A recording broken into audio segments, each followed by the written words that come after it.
ఇందులో డబ్బులున్నాయి. అవునా? అవును, నేను ఆయన్ని బ్యాంక్ నుంచి ఫాలో అవుతున్నా, బ్యాగ్ కొట్టేద్దామని. నిజంగా? అవును, కావాలంటే చూడు. నేను నమ్మను. ఇద్దరం పంచుకుందాం, నీకు సగం నాకు సగం, ఈజీగా వస్తుంది మనీ.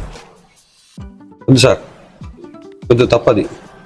అరే 10 లక్షలు ఉన్నాయి, అలా బ్యాంక్ గురించి ఫాలో అవుతున్నా. నిజంగా ఉన్నాయా? చూస్తాగండి.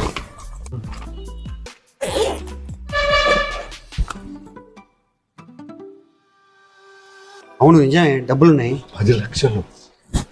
10 లక్షలు ఉన్నా కానీ అరే పిచ్చోడు ఉన్నట్టుందా? లేదు, తప్పది. సరే 5 లక్షలు వస్తాయా? చూడడానికి పెద్దవాళ్ళు ఉన్నారు, ఇదేనా చేసేది? నేను పెద్దవాడిని ఏం కాదు, దొంగనే నేను.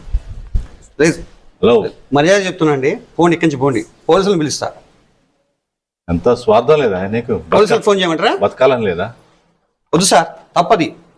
అంటే ముసలివాడు రాకపోతే నువ్వు తీసుకుపోదామనే? నాకు అలాంటి ఆలోచన లేదు సార్, నేను ఇచ్చింది వేరే పని మీద. మరి ఈ బ్యాగ్ నీకు ఇచ్చిపోయిందిగా. ఒక సారు ఒక 5 నిమిషాలు బయట పోయేస్తారు, చూడండి అంటే అక్కడ పెట్టేవాడిని చెప్పా, అది కూడా వద్దంటున్నా. నేను నమ్మను. నేను సార్ మిమ్మల్ని నమ్మించాల్సిన అవసరం నాకు లేదు సార్. తీసుకుందామయ్యా? లేదు సార్, ఇప్పటికే నేను ఒక చాలా టెన్షన్, మళ్ళీ ఇదేం సార్ మీరు? అరే పిచ్చుడు ఉన్నట్టుందా నువ్వు? సరే 5 లక్షలు వస్తాయి. మీరు అర్జెంట్ ఇక్కడి నుంచి పోవాలి. మీరు 2 నిమిషాలు పోతే నేను ఫోన్ చేస్తా. ఫోన్ చేయమంటారా? వద్దులే, పిచ్చుడు లాగా ఉన్నట్టుంది. అంటే నువ్వు తీసుకుపోదాం అనుకుంటున్నావులే. మరుక్షణం వెళ్ళిపోవాలి సార్ మీరు ఇక్కడి నుంచి.